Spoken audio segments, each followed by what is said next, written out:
در غریبی درز مادر آهی پر افغان کشم.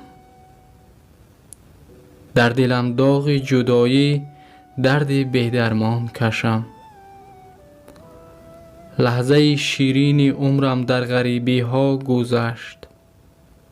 نوجوانی بگذرد تا میژه از مژگان کشم.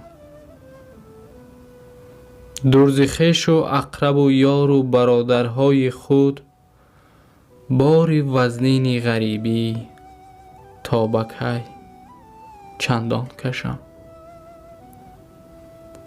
اشک من دریا نباشد گرچه ریزد در زمین، این قدر جبر و جفاها تا به کی چندان کشم. در خیالم لحظه دیدار مادر جلوگر، خاک پای مادرم را کاش بر چشمان کشم. سلام و درود بینندگان عزیز. شخصا من یگانه مشکلی غریبان را در دور بودن از پدر و مادر، از یار و برادران میبینم و به خاطر پدر و مادران ویدیو رو لایک میگذاریم و گفتنیم که دور از وطن و مادر تو را یاد کنم، بر عمر گذشته خود فریاد کنم. عمرم بگذشت مادر در بی‌وطنی، آیم به وطن دل تو را شاد کنم.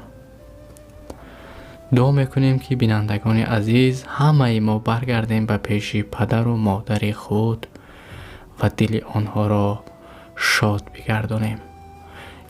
یگانه مکافات برای پدر و مادر این فرزند اوست و هنگامی که ما از غریبی به نزد پدر و مادر برمیگردیم، البته که آنها به اندازه خرسند میشوند.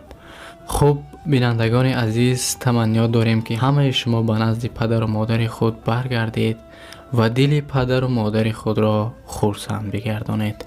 باقی سربلند و خانه آباد باشید.